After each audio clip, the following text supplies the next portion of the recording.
The Blitz on 2, sponsored by McDonald's, Steen Enterprises, and Palmetto Ford Lincoln.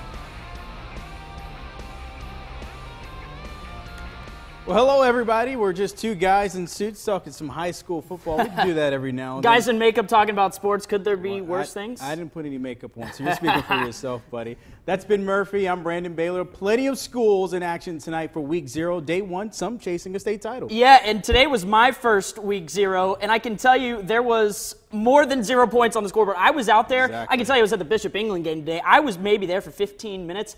I saw 21 points, man, in about 3 possessions. Whoa. Incredible football in our first Week 0. No, that's you speaking. It took me a while to get some points on my games, but I did see a lot of football, of course, that a lot of teams possibly racing towards that championship. We'll see how that bolts for Week 1, but let's just get this thing started off. Let's get it going. And, of course, our game of the week, Year 2 for Oceanside Collegiate.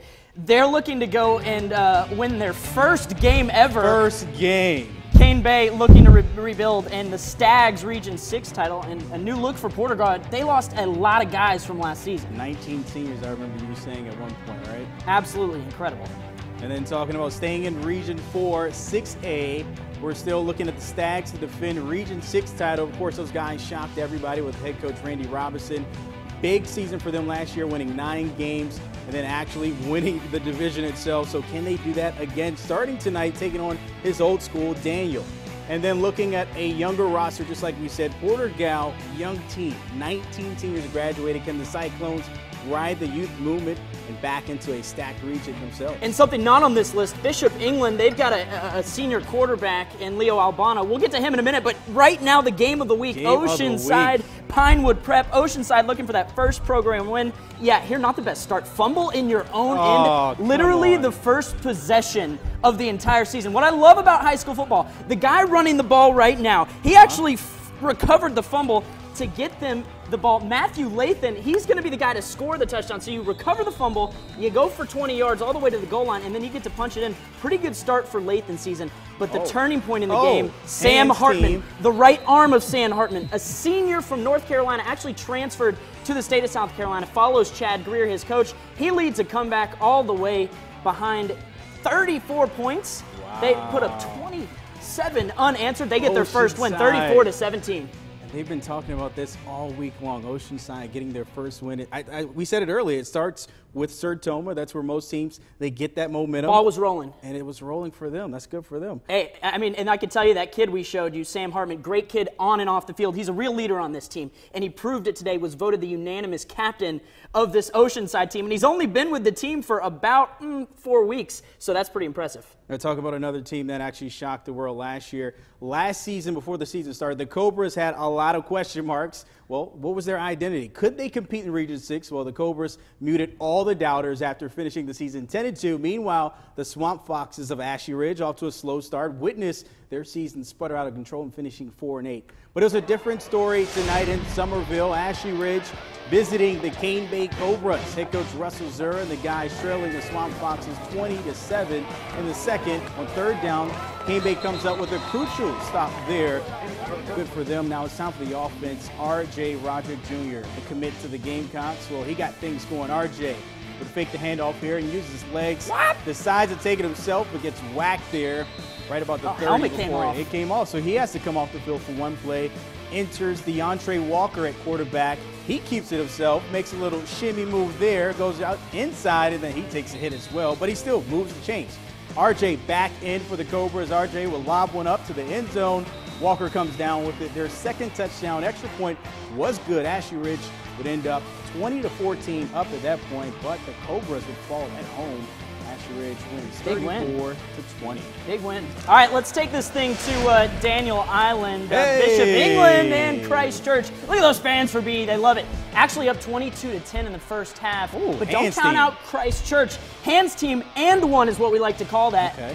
Jacoby Pittman fights off some pass interference. Yeah, BE doesn't like that. Floats it over the top, Leo Albano. Yeah, you're going to have to follow this guy on Twitter because you ain't catching him. What a play there by Jacob Shiver. Bishop England, you want to talk about offense in this one? Let's talk about Bishop England. 64 points, my man. Dude, I've watched a lot of football. Was that a basketball 64 game? points. I told you earlier, man. I was out there for 15 minutes, saw 21 points. 64-46, your final. Bishop England, are off to an incredible start offensively. They're going to be tough to beat coming in the weeks coming up. Well, let's go back to Berkley. Look who's in attendance. Head coach Dabo Sweeney, defensive coordinator Brent Venables. Not scouting, of course, just here to watch your boys play the game. On the field, deja vu for head coach Randy Robinson and the Berkley Stags, opening the season for the second time in a row against his former school, the Daniel Lions. In the first, the Stags with the rock here. They hand it off to Keyshawn Wicks. He gets whacked by Jake Venables, probably trying to impress Dad there in the stands. In the second, Eric Tuttle, looking left, goes up top, finds Devon Pensnell. He's heading to the end zone, but he's snagged down by another Venables. That's his other son inside the 30. Sign that kid up. Exactly. 2 plays later, back to the air for the Stags. This time, Tuttle to DJ Chisholm. DJ gets the Berkley Stags on the board, 6-0. The Stags lead 7-0 at that point. However, Daniel finds a way to win this one, 17-10. Oh, that Clemson blood. Yes. Porter Gowd in North deep. Charleston. Yeah, PG. Taking on Garrett Tech, a new look for the Cyclones. They try to replace 19 seniors and some youth showing here. Interception there for Garrett Tech. Nice play there by Josh Jakes. Porter Gowd would bounce back. Jack Lucas moving his body like a cyclone all the way into the end zone. PG, Ben. PG. Fall the way into the touchdown. Cyclones would go up in this one, and they beat the Falcons 22-6. Good win there for PG. That's a big one right there. James Island, St. John's. Let's go ahead and get to the highlights. St. John's quarterback Cam Smiley fakes a handoff. Where is he? There he is. There he is. Tyrus Richardson. The guy with the ball runs it all the way in for his first touchdown of the night. 7-0 Islanders. St. John's at it again. Back.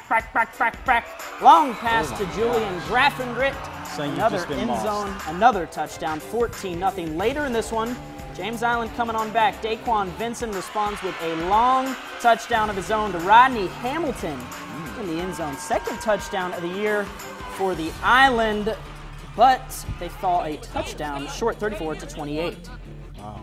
We don't go anywhere. We're just getting started. No, we're you just still getting got energy? started. You still got energy? Plenty. You good? You sure? You need a Too Red Bull or much. anything? You sure? Yeah, I'm going to need to get a water break, though. Water break? Yeah. It was hot out there, man. It was. I'm still sweating. I'm not going to say where. Anyway, we're just getting started with the Blitz on 2.